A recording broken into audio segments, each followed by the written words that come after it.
Hi, I'm Jo Sullivan and I'm a family lawyer specialising in processes that avoid court, so mediation and collaborative practice, and we're going to talk a bit more about what they are.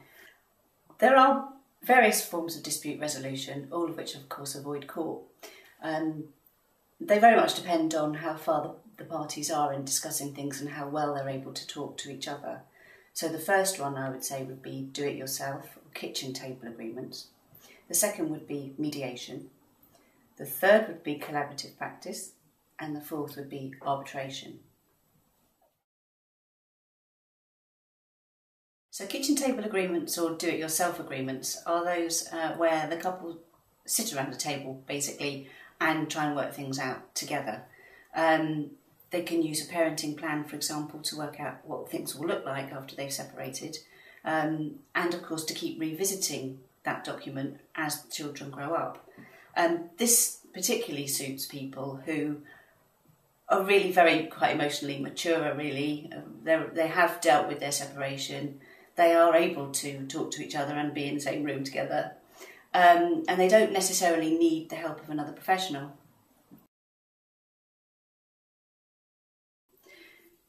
Mediation is where a professional who's, in my instance, a family solicitor, is also a mediator, is trained to be impartial and independent of both of you. You come and see the mediator for 1.5 hour sessions, depending on how many sessions you need. And the mediator will go through the options with you and reality test them. Mediation is often confused with reconciliation. And obviously reconciliation is when people are trying to get back together to reconcile their relationship. Mediators are not in the business of getting you back together. Mediators try and help you move forward separately. Children are at the heart of the mediation process. However, children are not actually in the mediation session with the parents. It's quite a distinct form of training that the mediator will have received. The mediator can meet with the children, or one child at a time, and essentially try to draw out from the child or children what's been going on and what perhaps they might like to happen. The mediator then talks to the parents about what the child has said, if you like, relaying a message from the child or children to the parents. Collaborative practice is where each of the parties has their own solicitor who's a collaboratively trained lawyer.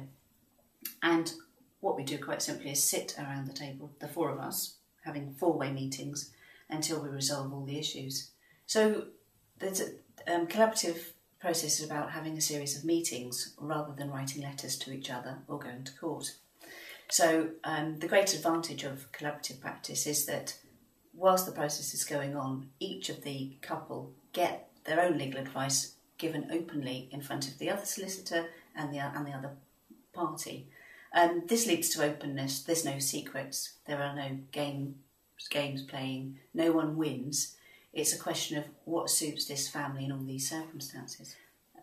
During collaborative practice, it's an ideal opportunity to involve other practitioners apart from collaborative lawyers.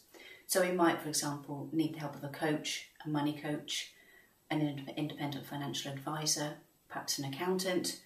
It may seem odd to involve all these other people, but the reality is if the couple used an ordinary process, the ordinary traditional process, these people are involved anyway.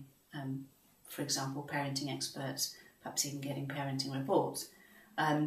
All of these things help the couple move forward.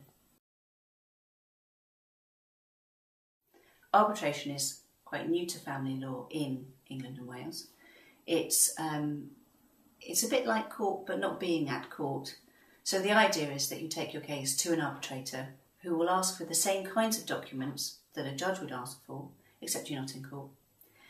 It's confidential, so no one will know about what's happening, which is very important to some people.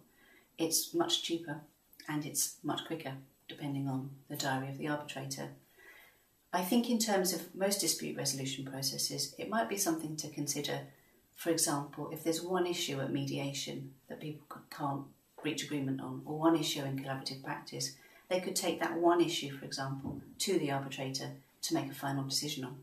An example of where arbitration might be helpful on a single issue could be something like the celebration of religious holidays. Both parties want, for example, if we're talking about Christmas, both of the parties want the children to spend Christmas Day with them. they've been through all the different ways of thinking about things, which might be what one parent has one Christmas, the other has the next Christmas, or perhaps splitting the day in two. But the couple really can't reach agreement on it. There might be lots of good reasons why they can't reach agreement on it, in which case they can present their evidence to an arbitrator who will make a final decision, and the couple agree that they will abide by whatever that decision is.